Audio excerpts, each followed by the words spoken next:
Inspector Richard Ang hepe po ng Quezon City Police District Anti-Carnapping Unit. Sir, magandang hapon po sa inyo. Magandang hapon. Apo, dito sa nangyari,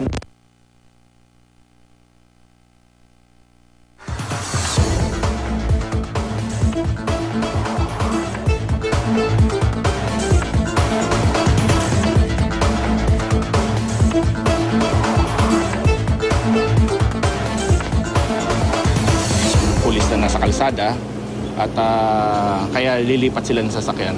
apo, at yung pong mga suspect lahat-lahat po ay ilan po itong mga ito? Lima sila. Apo. Lima sila. Opo, yun hong pangyari na ito, no? Parang bakit to taxi? Yung meron po ba kayong data kung bakit madali ho bang i-dispose ang taxi? Bakit po ganun? Madalas na nangyayari, no?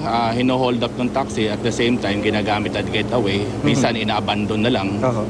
After nila makuha yung hinold up nila, minsan hindi nila pinag-iinteresan ng taxi, abandon na lang sa kalsada yan. Nung iba naman, minsan naman ginagamit nila ng taxi para gumawa na ng panibagong krimen. Gagamitin nila ng taxi.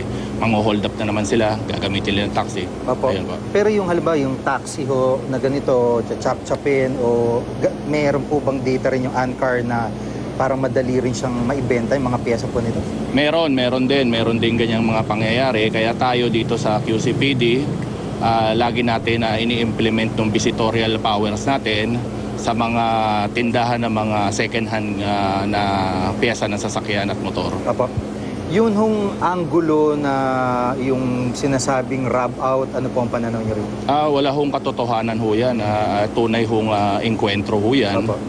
Ang katotohanan nga ho yan, may tama pa mga sasakyan natin at nailagay sa panganib ang buhay ng mga pulis na involved dyan sa barilan na yan. Apo. Ano nung klaseng armas po yung na-recover nyo doon sa mga nakalaban? Initially, no, nakita natin na nung pinrasis kanina ng SOCO team natin, no, meron tayong nakitang 3 revolver at 2 improvised na submachine gun.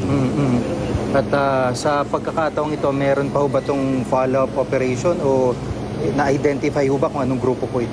Sa ngayon, ayan ang inaalam natin kung anong grupong na pinanggagalingan nito o anong grupo sila. At hopefully, magkaroon tayo ng follow-up dito sa nangyari na to.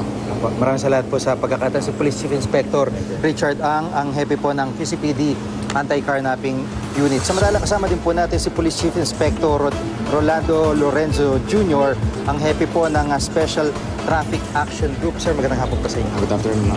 Paano po ang naging kumbaga pakikipagtulungan ng QCPD STAG dito po sa ANCAR Unit? Okay, nagsimula kasi itong paglalagay namin ng mga Oplan Sita sa mga boundaries ng Quezon City. Nung makareceive ako ng information 4 months ago na merong mag-stage ng crime, armed group from nearby cities and municipalities.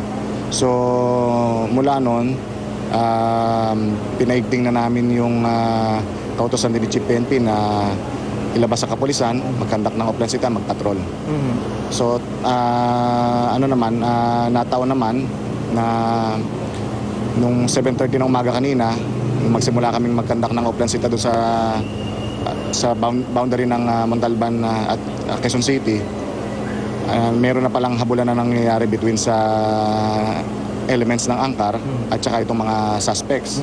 So na-monitor nila yata sa radyo na nandun kami sa area maaga pa.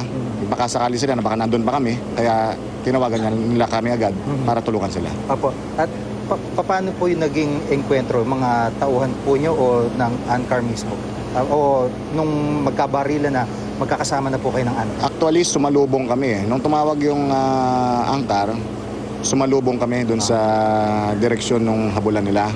So sakto naman na nung mag-approach na kami dun sa nakaparadang taxi na meron din palang sportibong backup, nandun na rin, parating na rin ang ANCAR, kaya halos sabay din kami na pinaputokan ng mga armadong grupo.